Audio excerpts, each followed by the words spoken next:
voice. Thank you very much for joining us this afternoon.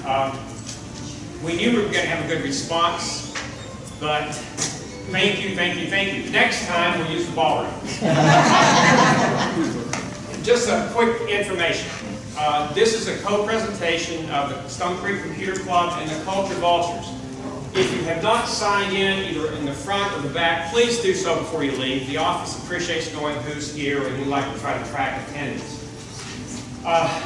In case we don't mention this again, the Culture Vultures plans to sponsor a walking tour of Ocala with Brian later in the year. And Brian has done this a couple of times. He did it for On Top of the World. I think they charged $65 because they took a bus. I figure you guys are big kids, you can drive down. So the cost will be minimal, I'm sure. It's not going to be an expensive venture. But 20, 25 spots that Brian takes you on walking through downtown. So he'll talk about some of those spots today, of course. But just keep an eye out and watch for Culture Vultures. Relatedly, if you guys have not subscribed to the discussion list for the Culture Vultures or for the Computer Club, I would encourage you to do that. It's the best way to know what we're doing here.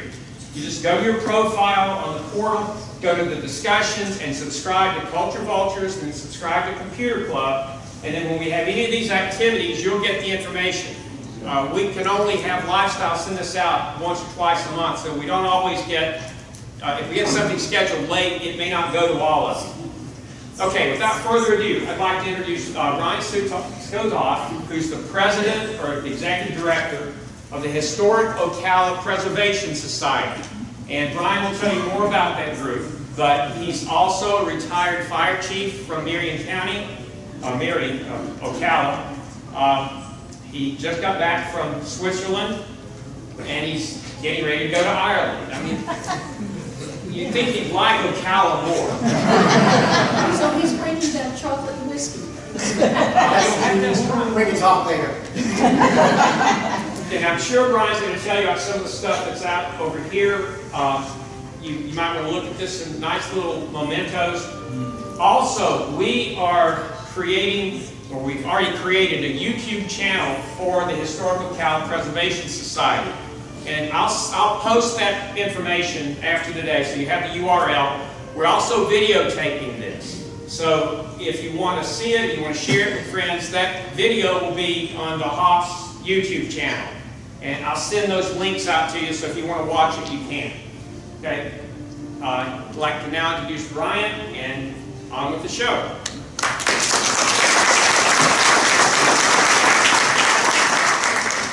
Thank you, Dr. Sebring. It is so nice to see such a wonderful crowd on a hot afternoon. Don't you love Ocala? Yes. Ocala's really great. I thought I knew a little something about history. And I've lived here for 40 years. Came here to go to college, ended up staying.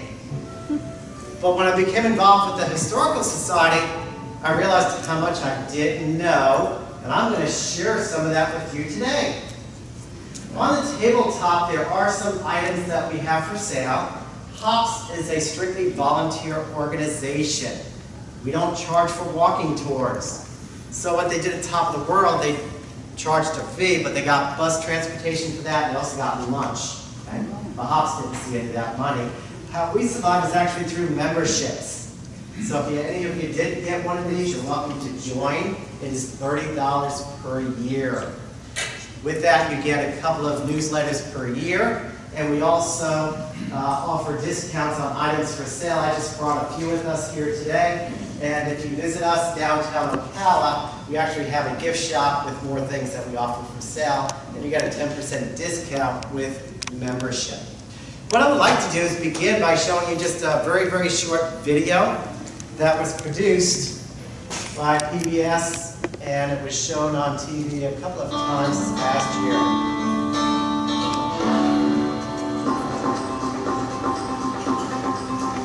I just love it here.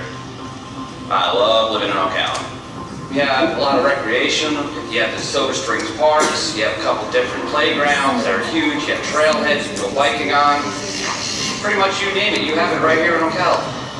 Located in the heart of Marion County, Ocala is near what is thought to be the site of the 16th century Timucuan Indian village of Ocala.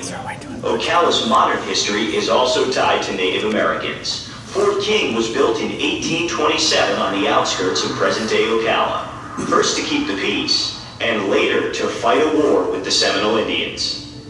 The modern city of Ocala was founded in 1849. Important to its early growth were its nearby springs. The waterways, primarily Silver Springs, brought passengers as well as freight. And in later years, when the town was established here, citrus was very important to Central Florida, as well as phosphate. The city today boasts a large historic district, including a downtown. But unfortunately, none of Ocala's original buildings still stand. When the original city burned in 1883, on Thanksgiving Day, most of the city was filled with wood, including the sidewalks. Many of the buildings that were immediately built post that era were brick. And so very rapidly, Ocala became known as the brick city throughout the state of Florida. The city's Fort King Residential Historic District contains many examples of Victorian architecture. Much of Ocala's culture and economy involves horses. There's only a few designations in the entire world that are allowed to use the word horse capital, and so we're one of those designations. And there's significant horse farms and have been since the 1940s. Every year they do tremendous shows here in Ocala, and it brings people in from not only throughout the country, but throughout the world. We also promote the arts. There's an extensive art community here in Central Florida, and there's some great museums, one of them being the Appleton Museum. I like to think of that as being one of our hidden gems. With a population of around 60,000 and growing, Ocala looks to the future and the past. We are growing, and at the same time, we're trying to hold on to our history, which is always somewhat of a challenge, but we're fortunate in preserving many of our historic buildings and getting people encouraged to find out more about the neighborhood which they live and play. Tuscaloosa Park is a peaceful place. It's loving. We see all kind of people walk by. I like to walk in the park. It's relaxing and it's peaceful. I have lived here all 33 years of my life. I was born and raised here. And what I love most about Ocala is it's just a beautiful town to live in. It's small, it's comfy, and it's a great place to raise your children.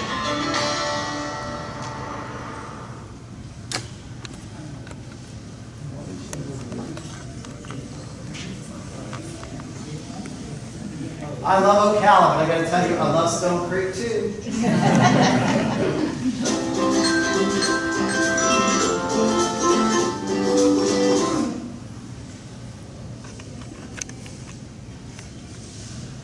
My sister and her husband live in Atlanta, and they're moving to Ocala, and I'm certainly going to suggest that she looks in this development. It has great appeal, and I've already talked with many of you so far this afternoon. I'm proud of what you guys do here. You live here? You live here? I live downtown Ocala in the Historic District. And now I have a short PowerPoint for you.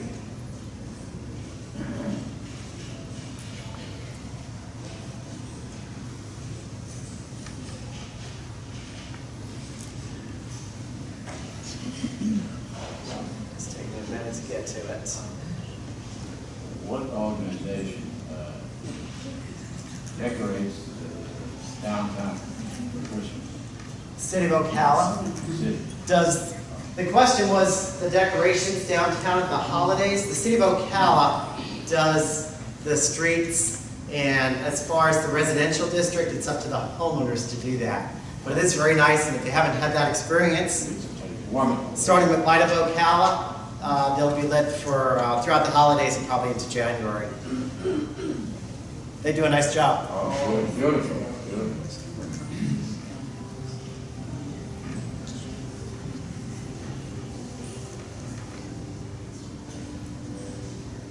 And so thanks, Dr. Doug, for the introduction. I have been president now for the Historical Society for 2 years. I'm also an adjunct faculty member for the college and retired fire chief in the city of Ocala. I think history is pretty wonderful. And Ocala certainly has a lot of it. The city of Ocala has 171 years of history. And so today we're going to talk about the history of the Historical Society, the early years. Yes, Ocala had a great fire, how we became a major city, the invention of the automobile, and life in the 20th century. We maintain an office. It is located downtown Ocala on Fort King Street.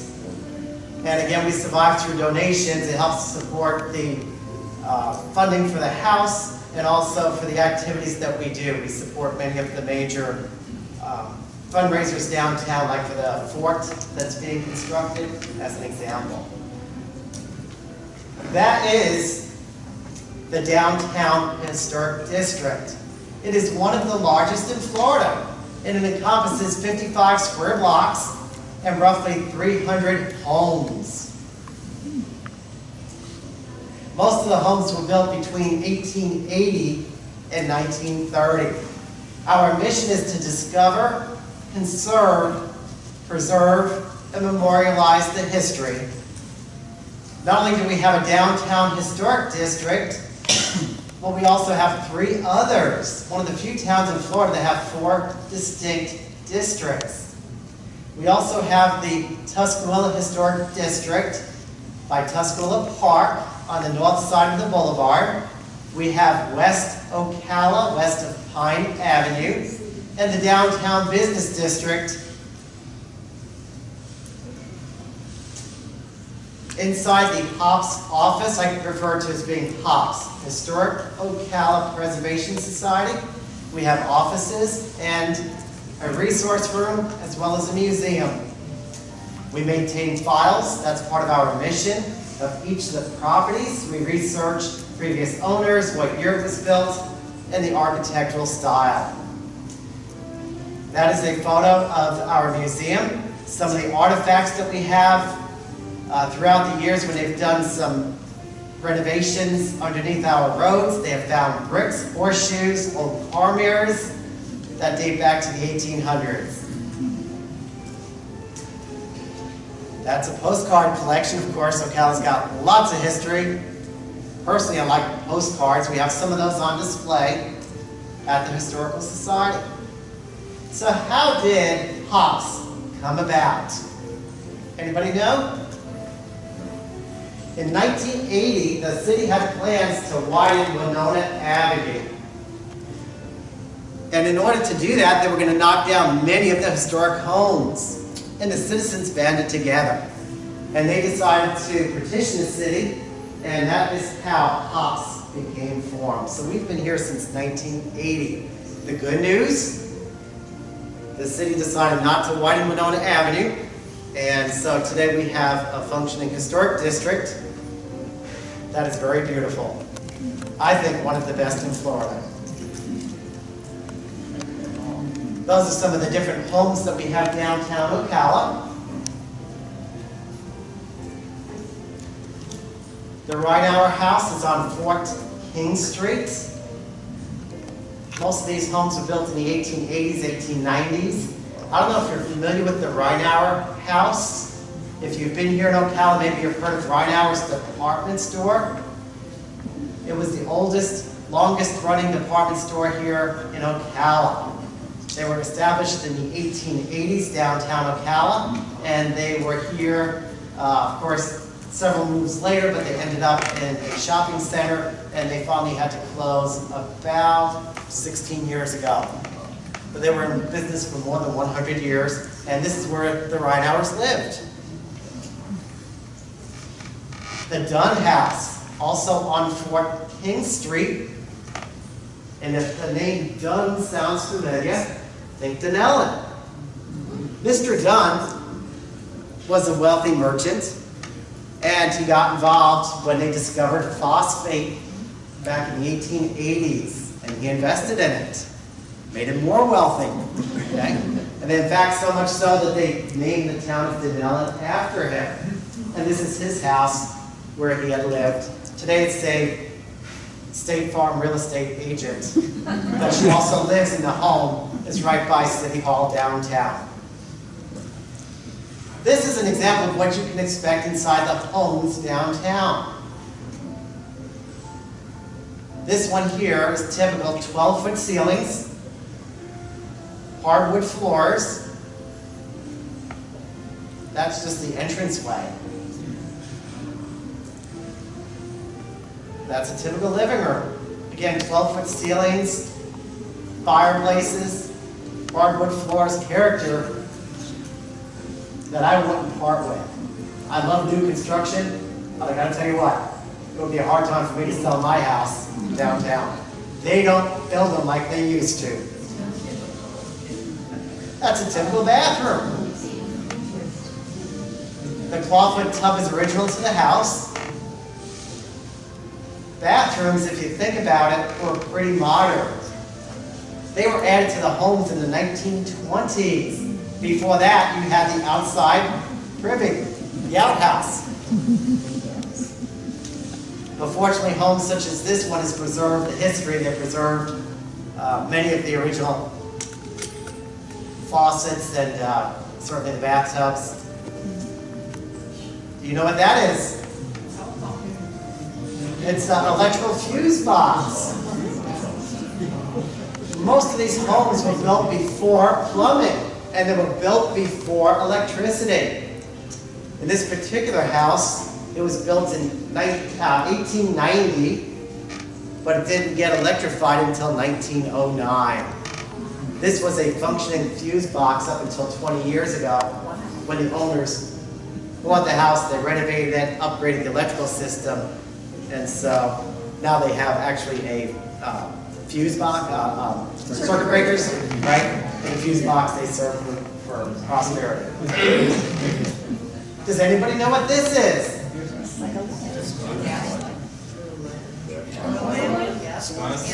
You know I'm a fireman, right?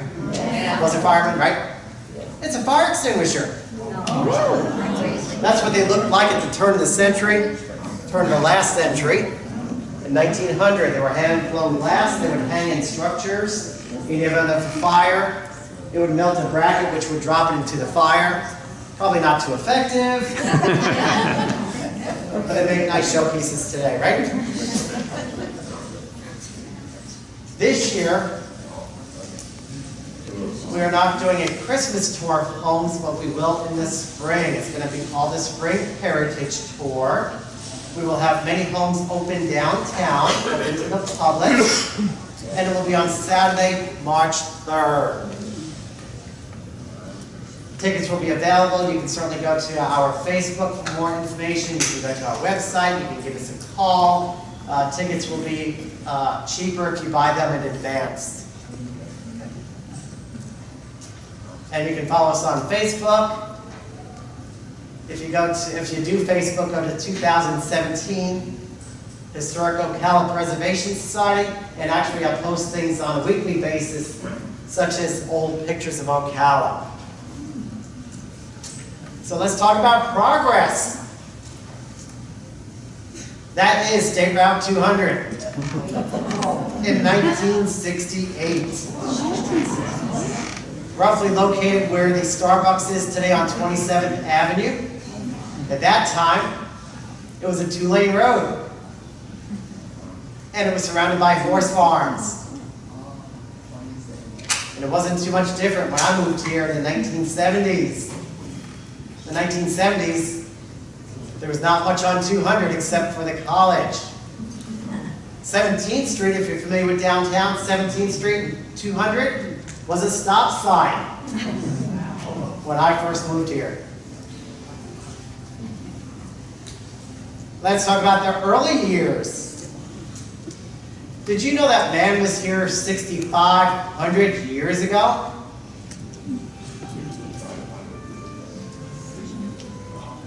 And we know that because of the archaeological digs that have been done.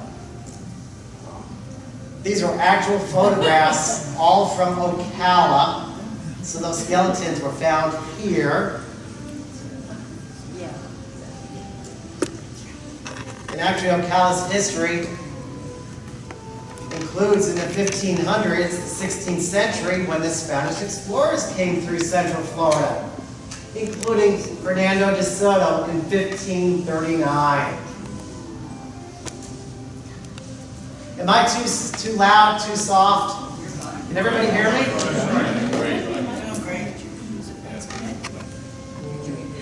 Can you guys hear me? Ocala comes from the word Ocalan. It was an Indian name, and it first appeared on maps as early as the 16th century. In 1821, Spain granted Florida to the U.S., and fast forwarding to 1827, Fort King was established. You've heard about Fort King Street, but did you know there was a fort? It was a military post, and initially it was to preserve the peace with the Indians and help protect the settlers. But not too long after, there were some skirmishes, and it resulted in a war. Okay?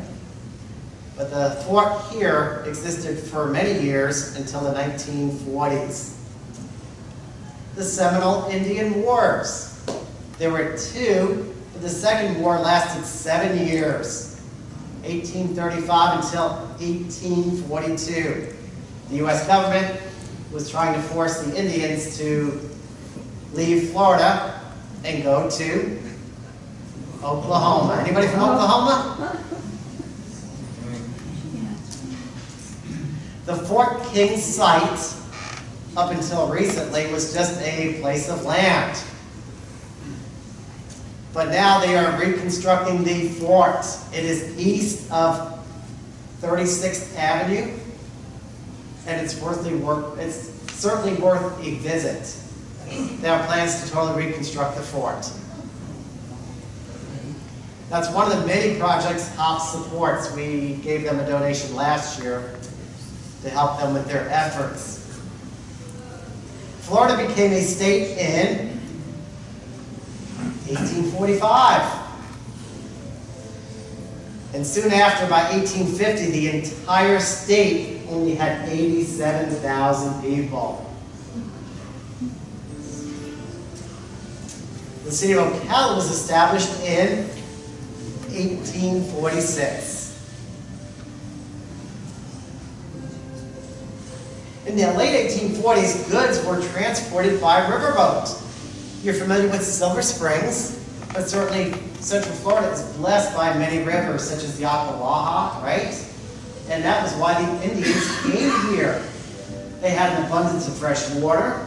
They had pretty good soil, at least to grow the food that they needed. And in the 1840s, we know that the goods were transported by a riverboat and then by ox cart to downtown Ocala. I often thought it was horses, right? Well, horses came a little bit later. Oxes were pretty instrumental. And now a fact I think you're dying to know about. Cemeteries. Ocala's oldest public cemetery was started here in 1850. It is located downtown Ocala, right off Pine Avenue.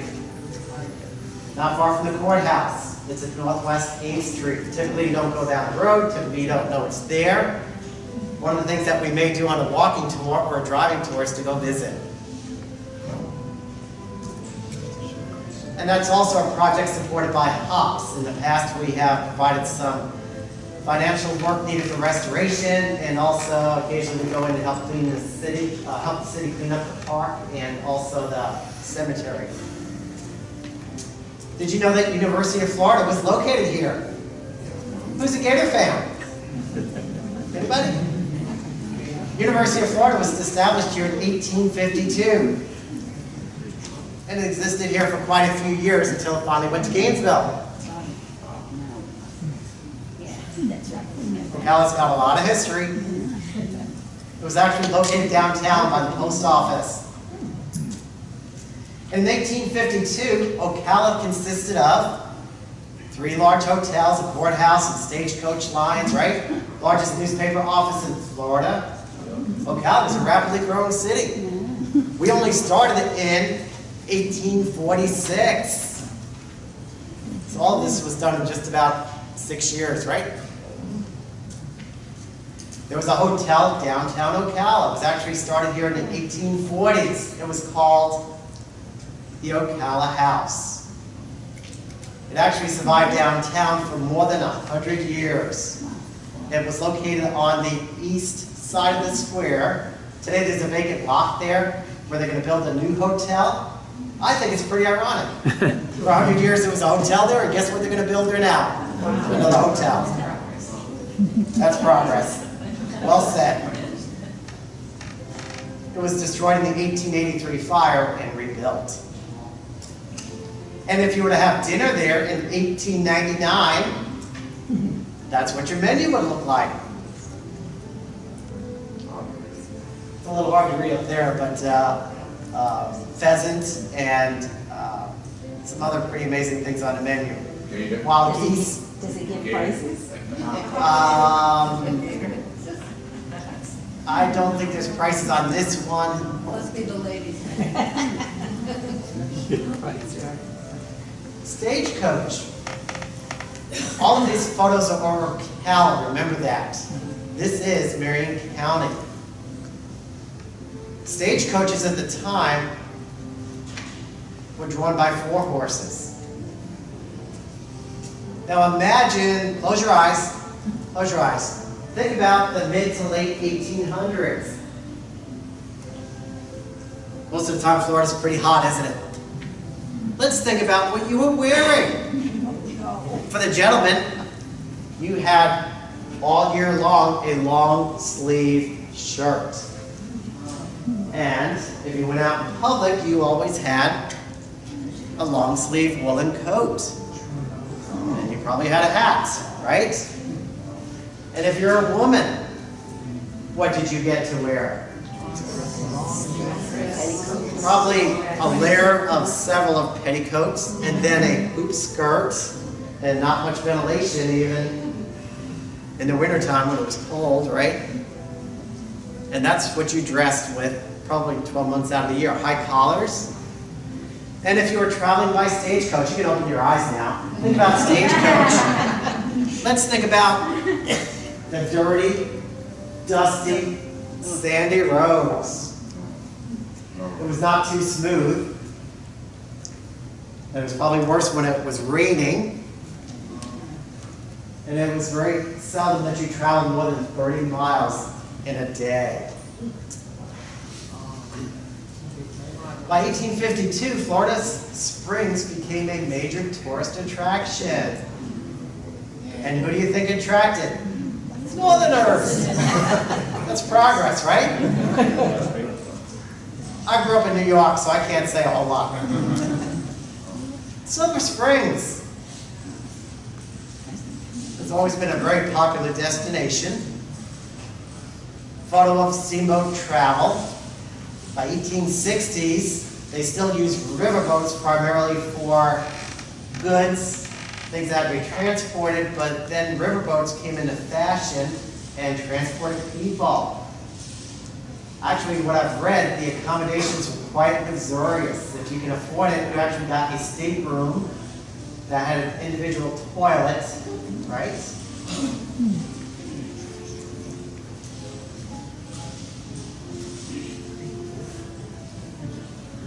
If I go too fast, let me know, okay? And if you were to buy a ticket for a steamboat back in the 1890s, this is what it would look like.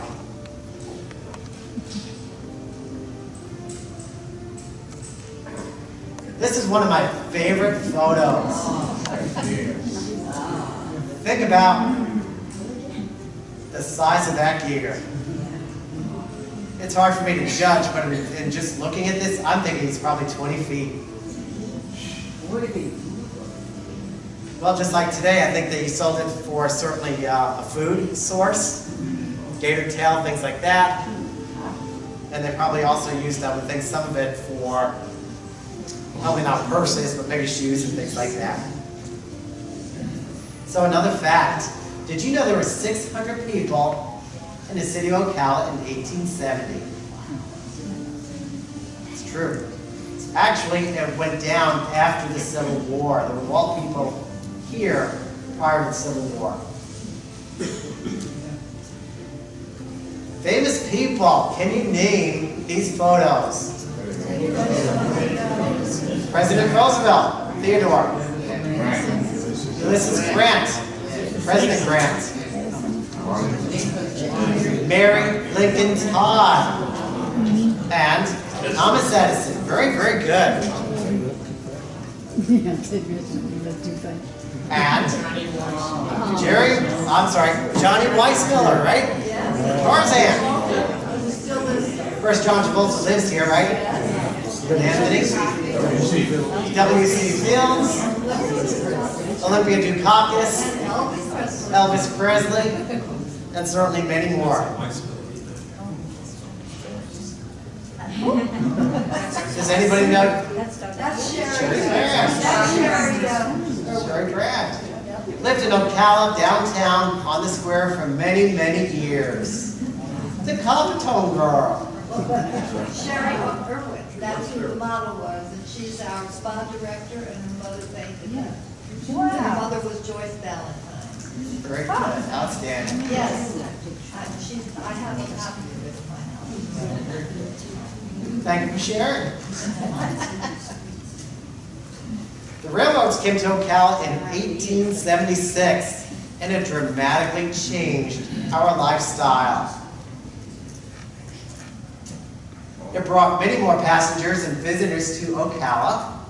The Union Station was built in 1917, but it still exists downtown Ocala. It's by Tuscaloosa Park.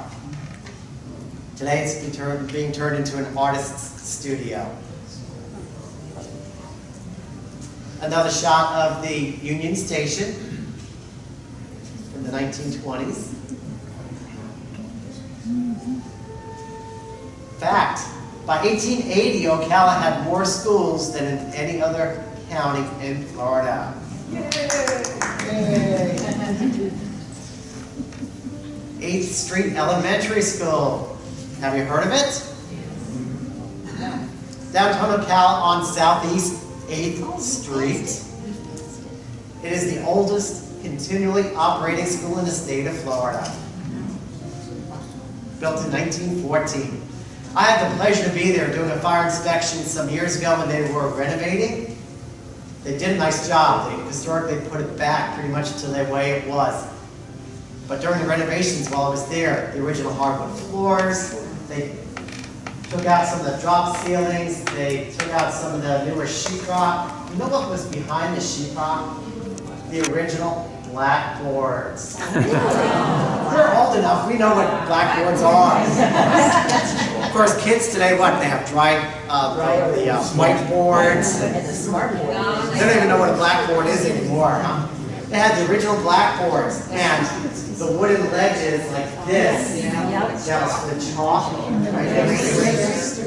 I remember, I'm dating myself, but I remember as a child, it was a very old elementary school in New York. And it had the very wide, same wood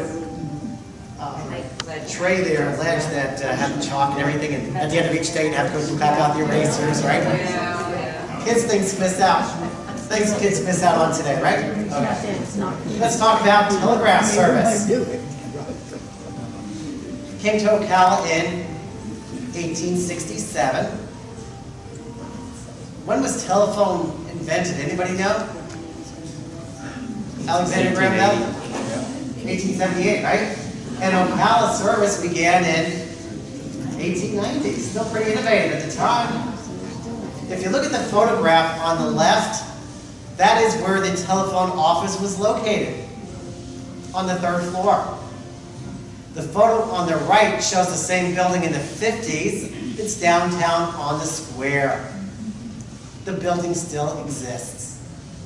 Pretty amazing. That's what Ocala looked like in 1880. What view is that? Where, about where that? I have not been able to determine that. I think it was someplace downtown,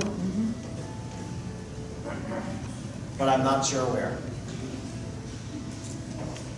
That is East Silver Springs Boulevard.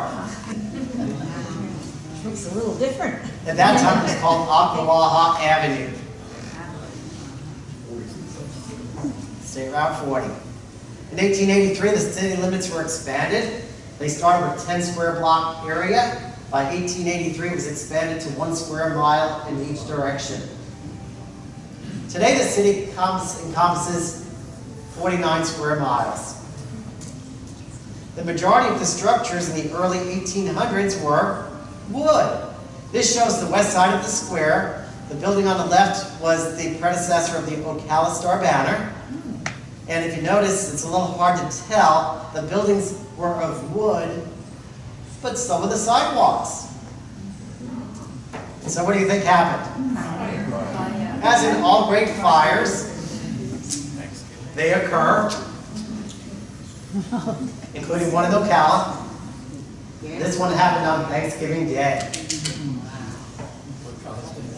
This photo shows the Ocala Fire Department back in 1891. And it was after the Great Fire. But what's significant about this is they're hand pulling the apparatus. Ocala did not get fire horses until 1894. Question, Charles? No. Okay. Oh, that's all right. What caused the fire? That's my next slide after this one. This shows the fire horses that we had gotten after 1894. The building unfortunately no longer stands. It was destroyed, torn down by the city in the 1960s. Today it is where the parking garage is. The building cost $5,000. And in my research, I was able to discover the names of the fire horses. Pretty cool. Old Joe, Blackjack, to name a few of the names. I was fortunate. I've always been a lover of history. And for decades, I was saving artifacts, things that other people were throwing away. And I said, don't throw that away. I'll find a place for it. It took me a long time, but finally last November, I opened a fire museum. Ocala's got a great history, one of the oldest fire departments in Florida. We became a paid fire department in 1885 following the Great Fire. Before that, we had volunteers. The Fire Museum, if you're interested, you can see me later. I'll give you directions, but it's located basically off of Northeast 25th Avenue, Northeast 14th Street. Or another way to get there, if you follow East Silver Springs Boulevard out to the golf course, that's 30th Avenue by the Wendy's. Take a left-hand turn, cross over 14th Street, take it right to the Fire Museum. They're open Monday through Friday, 8 till 5, got many artifacts, fortunately saved from the 1800s. Yes, sir? I got a question for you. When did they start using the numbering system for streets? In a nutshell, Right when they went to the 1 mile square. beginning in the 1850s, they started to number the streets. Is that right? City was always divided into 4 quadrants, northwest, northeast, southwest, southeast, but they were numbered. Shortly after, they started to name the streets. Today, many still have the original, not the original, but for more than 100 years, Indian names. Sanchez, Tuscaloosa, Winona, as an example. Whose brilliant idea was it to have street roads and avenue streets? Yeah. Who thought of that? Marion County is laid out a little bit different than the city of Ocala. City of Ocala, you have less of that. What happened was the 911 addressing system. 911, when that came here to Marion County, it was actually on October the 11th at 9:11 a.m. 1989. We got 911, but they had to change the numeric addresses to coincide so it would populate with 911, and so that's how it, in the county at least, you ended up with a lot of street roads and things like that. Very It is confusing for us confusing. northerners. Remember, Ocala burned on Thanksgiving Day, 1883. And so rapidly the city was rebuilt, but now they got smart. They used brick. And within 5 years, Ocala became known as the Brick City throughout the state of Florida. Where did they get the brick? I have been told some of it was transported in by train from Alabama. In later years, some of it was produced here in Florida, but initially it was brought in, I was told, from out of state. Many of the still existing bricks, when you're downtown, if you read them, will have like Birmingham, Alabama, and actually the cities where they were manufactured. Great question. This is downtown Ocala on the square. Another photo downtown. You didn't tell us what caused the fire yet. Oh, I'm sorry. I thought I was going to come to that. Okay.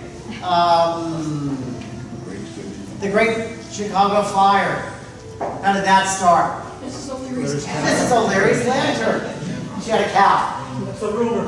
Theory says that the cow knocked it over. Whether it was true, I don't know. Today, incidentally, that's where the Chicago Fire Academy is built.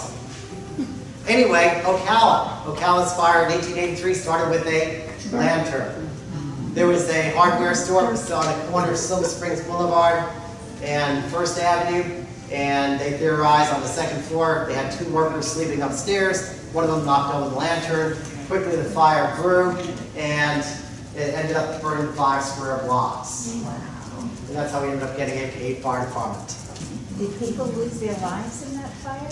To my knowledge, there was no lives lost. In the Fire Museum downtown, I actually have the newspaper, a reprint of it, and it describes the Great Fire.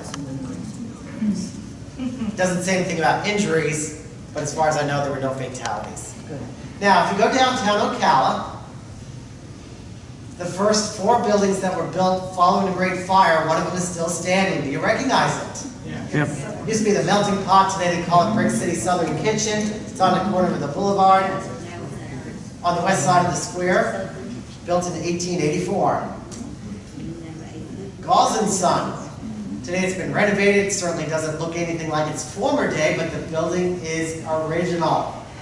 Also constructed 1884. Next door there is an attorney's office. Built in 1884. Again, it's been renovated so it doesn't look so much original anymore, but the building still exists. Now, let's talk about the telephone company. Remember it was located on the 3rd floor? And I showed you the picture of the telephone company? That's what's on the left, right? The building on the right? Same building. Today they've stuccoed it. In later years, it was converted into a McCrory's. And I remember being here in the 70s going for lunch there. They had a luncheonette. It was wonderful. If you notice the photo on the left, how many floors does it have? 3. How many does the building on the right have? 2. Do you know what happened? A fire. They had a fire in 1969, burnt off the 3rd floor. When they were renovating, they knocked off the 3rd floor, and so today it's 2 stories. Do you recognize Harry's? Built in 1885. It's probably, or is the most historically accurate today compared to when it was built at the original buildings following the Great Fire. Did you know there was an opera house? It was located on the 3rd floor. It's at 800 people. And it also has Ocala's oldest elevator. There's a side door. You go in during the week when it's open. Upstairs there's like attorney's offices, professional offices, but you can go up the stairwell, see the elevator. Pretty interesting. We may do that if we do a walking tour. Does the elevator still work? It does. That is Harry's on the right-hand side. At the turn of the last century.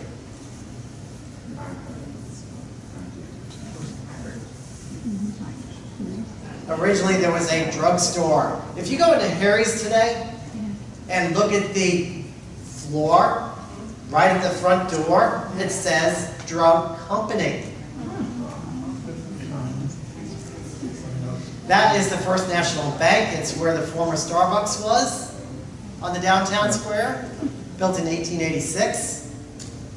And if you were to have a $5 bill back in the 1800s, that's probably what it looked like. Did you know banks were allowed to print their own currency? If you read this, it says First National Bank of Ocala, signed by the cashier and the president of the bank, 1887. And could you use it up north? It's not the president, it's the president of the bank. Yeah. And I can't read the inscription, I'm not sure. If you had that $5 bill, could you use that if you went north? Would it be worth anything? I would think that, I'm still trying to research, that's a relatively new find for me, but I think it was good currency to be used anywhere. And did, Back then, it was on the gold standard, I believe, still, and so all currency was backed by the U.S. government. so would northern cities have done that also? Would they have had their? I would think so. Huh. Thank you. But if anybody has history, they can certainly tell me, because I'm always curious to learn new things. Does anybody recognize this building? Yeah. Also a bank, built in 1911. Still exists downtown Ocala on the square. What year did electricity come? 1888.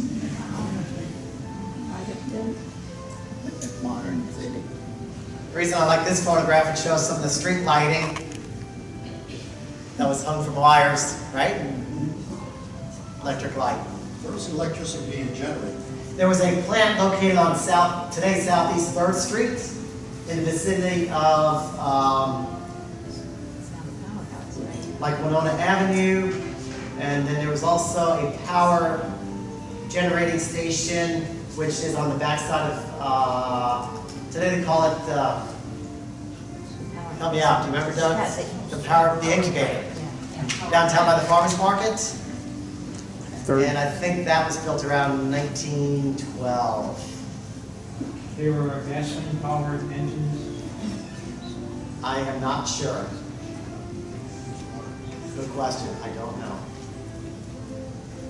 And obviously it didn't have water power.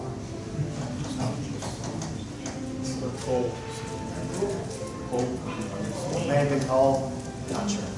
Churches were an important part of the community. And I don't know if you recognize that. Grace Episcopal is still located downtown Ocala on Watula Avenue. And again, if you're walking towards, perhaps maybe we could be adventurous and visit some of these places. The church was established in 1849. It was built in the,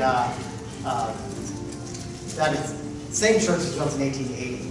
But the congregation existed since 1849, right after Ocala was established as a city. These other photographs, First Presbyterian on the left-hand side, Mount Zion, AME, on the right-hand side, the oldest synagogue in Florida, located on Northeast 2nd Street. All of these churches are still standing.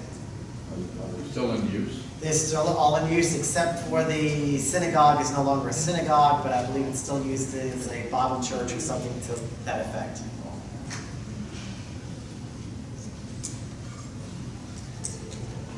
Mount Zion, which is located on downtown Ocala, but it's the oldest currently existing black church.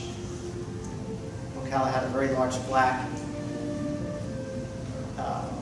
citizenry back then, and they were all mostly prominent citizens. Many of them were store owners, several were bankers.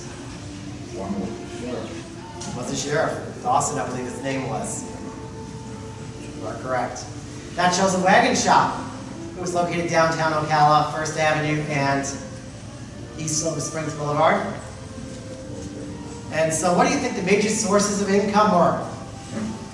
Timber was certainly one of those, and citrus. You may think that's an advertisement for Silver Springs, but it's an advertising for a fruit company. By 1890, a third of all the citrus marketed in Florida was produced here Marion County. Agriculture was huge. That actually shows an okra stand. Phosphate was discovered in 1889. Remember Mr. Dunn's house? That's who Denellen is named for. And in just 2 years, the population of Ocala tripled. Old photograph of the mines. Where was that? Denellen. Another photo. Of course, limestone became very popular. Phosphate was primarily used for fertilizers. And then limestone started to be used for road building. Timber was huge. Turpentine. Tobacco. Did you know that the cigar industry was located here? In a community called Marty City. And it was located on West Silver Springs Boulevard. Starting in about the 1890s, we had 13 cigar factories. At one time, we had as many as 21 cigar factories, but gradually it died out. And by the 1920s, it had moved to Tampa. By 1895, Ocala was the 5th largest city in Florida population-wise. Think about that. Ocala was huge.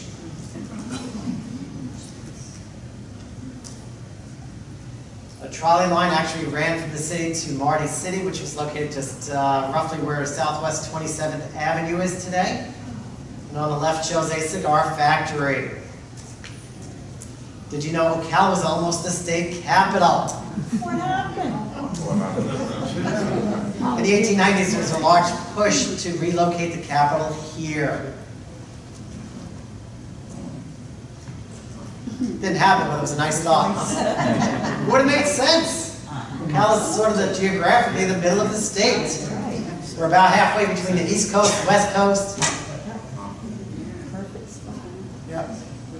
You talk about Marion, how Marion County got Marion. I don't in this presentation, but you can enlighten us if you wish. Named after Francis Marion, who was a general and Revolutionary War. Yep, that's what Marion County is named for. Ocala's first hospital was located downtown beginning in 1898. Ocala's got one of the oldest hospitals in Florida. Gentleman got ran over by a horse. Had no place to take him. They brought him inside, fixed him up the best they can, followed by a discussion where city leaders said we needed a hospital. And so the first one was actually started here on the 3rd floor. Behind it is the old fire station. See the railroad tracks in front of it? Osceola Avenue. Shortly thereafter, they built a structure located on the left-hand side for Ocala's second hospital. And then by 1928, they built the existing hospital that you can also see here. If you go on the back side of the hospital, it looks just like this. Of course, it's got stucco, changed out the windows, but the old portion of the hospital still stands. I worked there back in the 1970s. Now it's administrative offices on that wing of the old hospital. But when I worked at Monroe, it was patient bedrooms. They had 5 patients to a bedroom. Whoa. The bathroom for both staff and the patients down the hallway. Progress, right? Fortunately, some things change. Grocery store back in the 1890s, located on a square. Automobiles came to Ocala in 1904. Dramatically changed Ocala again. First it was the steamboats, then it was the railroads, and then it was the car. Let me tell you a story. There was a gentleman who lived downtown, a physician. His name was Dr. Hood. This was his house. Still located downtown on Fort King Street. He had Ocala's first automobile. Early newspaper article says it was really loud. It was called a Mongol. That was the name of the car. And one day, it made such a loud, rumbling noise that it scared a woman in her horse and carriage. She fell out of the horse and carriage, and she died. Dr. Hood was so distraught, he went home and disassembled his car and never drove again.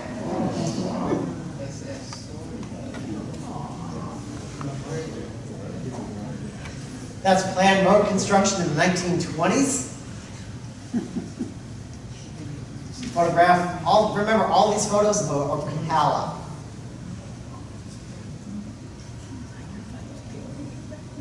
Photo from the 1920s shows some horseless carriages, we call those. That's Harry's on the left-hand side.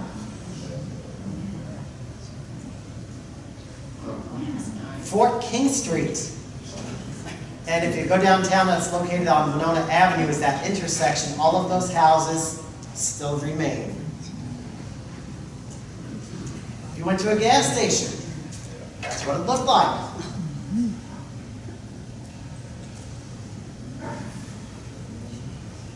On the square downtown, Marion Hotel, built in 1927. Until the Hilton was built, the Hilton Hotel, I-75, this was Ocala's highest building, 7 stories. It was wonderful. Huge ballroom. All the high schools had their graduation ceremonies and events at this hotel. And hopefully soon there's plans to help renovate this building. It's in badly need of paint and a restoration. But if we're downtown, we may take a look at that too. What do they plan to do with it? Right now they've applied for a grant, so depending on how that goes, I would like to see it happen starting in a year, but we'll see how it turns out. Grocery store, the 1930s. The theater. Anybody go to the theater? Yeah. I would like to go to an authentic 1940s theater, downtown Ocala. It was Ocala's first air-conditioned theater. When it opened, it cost 33 cents for a movie. It has the original 18-inch thick brick walls. They typically show 2 movies there, one upstairs, one downstairs. Theater today. If you go on Tuesday, you get soda and popcorn. Absolutely, that's my date night. Did you know that there's almost 100 movies that were filmed in Ocala? The earliest one that I know was filmed in 1916, but I haven't been able to find it. Up until the 1920s, there were silent films.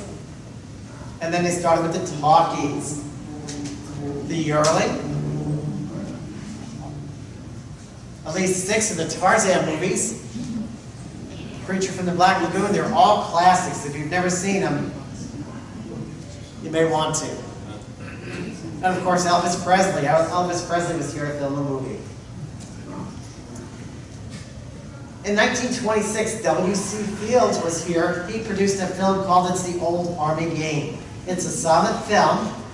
It's available like on Amazon. That's how I got my copy of it. It's worth a look at. It shows all of the downtown. Many of the buildings still exist.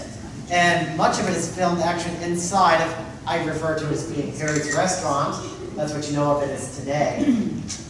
1926, it was a drugstore. And much of it was filmed inside. It also shows the fire department. There was a simulated fire, and it's got some other storylines that go along with it. Pretty neat. Population. We started with 243 people back in 1850. And as you can see throughout the years, it didn't grow a whole lot until the 1890s. And then it dwindled a little bit more. Today there's 60,000 residents in the city of Ocala. Downtown in the 1950s. Woolworths was also on the downtown square. See the Woolworths? Today that's where that Brick City Cafe is, which used to be the melting pot. And if you were to go to the Woolworths, there is a price with menus. I'll make you hungry. Probably a little envious. Yeah, I'd like to pay that. You could have had an ice cream soda for 25 cents or a ham and cheese sandwich for 60 cents. McCrory's was on the square in the 1950s. That's an aerial view of Ocala in the 60s. Silver Springs, we're almost done, okay? How are we doing on time? Fine. Doing fine? Silver Springs certainly helped put Ocala on the map. It's been a major tourist attraction since the 1850s. Of course, it attracted the American Indians way before that.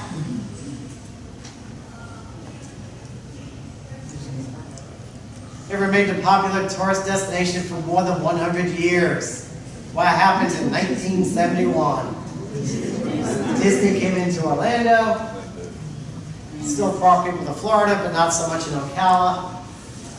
Today they have plans to hopefully revitalize it as being a natural park. I've been out there to do some kayaking, and it's actually pretty nice. I encourage you to go visit. Six Gun Territory, if you've been here over the years, that was also a major tourist destination. It was a recreation of a western town, and it was here for 20 years until 1983. Today it is a shopping center called Six Gun Plaza. There are so many things to do here in Ocala, and so much history. The Appleton Museum, I think, is a wonderful, wonderful museum. Of course, outdoor activities, that's why we live here in Central Florida. We have the theater downtown. We also have the Riley Arts Center, which is home to the Ocala Symphony. That was actually a historic building built in 1936 as a city auditorium. And fortunately, a few years ago, the city was going to tear it down, and guess what happened? Got people interested, and today it's a beautiful, beautiful venue. Has all of the original ceilings. It was a bowstring truss construction, great acoustics. My memory, being with the fire department, as you progress through the ranks, you got to take promotional tests. I would go into the, once a year, they would do a promotional test, study for a year, go in and go take the tests, and so I have lots of memories. I don't know about fond memories, but lots of fond memories of that auditorium. Question. Yes, sir? Why are there so many old hotels in this town? Well, I think today a lot of those is being used as sort of like transitional living, and they're inexpensive. Is there any? I think with some thought, I'm glad to have those. I mean, it's kind of a nice piece of history if they were to be renovated into maybe something a little bit nicer, but just over the years, there were an abundance of those here in Ocala. Because of tourists. Because of the tourists. They were probably boarding houses. Well, I'm thinking about the old strip hotels from like the 40s and 50s. We saw a lot of those downtown. There were boarding houses previous to that. So explore Ocala. Remember, history is pretty wonderful. And I would like you to share something that you've learned today with somebody that you know. I encourage you to come downtown. And now I'll ask if there's any questions. Yes, sir. Horses. Why don't you talk about horses? It's supposed to be Yeah, I will add to maybe a few presentations. I was just kind of limited for time today. I know we had a lot of things to talk about. Horses, the horse farms are very prominent in Ocala. A lot of the country here is very similar to Kentucky. And so we have that horse capital of the world designation. And it was mentioned on the video at the beginning that we did for PBS TV. But certainly the horse farms are worth visiting. Important piece of Ocala history. Any other questions? Yes, sir. When are they going to build that hotel now? We keep hearing They're going to about break that. ground in 2018. Okay, next year. A couple more months. Do passenger trains still come to Ocala? They do not. Up until some years ago, they were still stopping at the Union Station. We had Amtrak come through.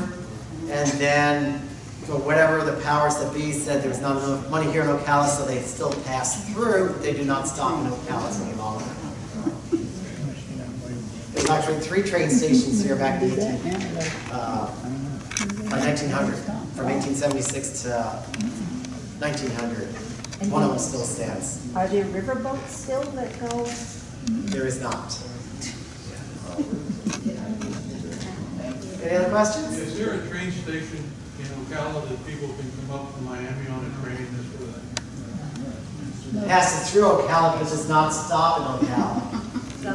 Where they stop? I think Palatka and Gainesville. Would they do a whistle stop? The milk train?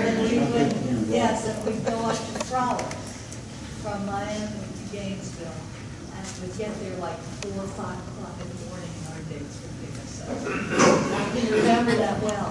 I have a little story too. Sure, please share.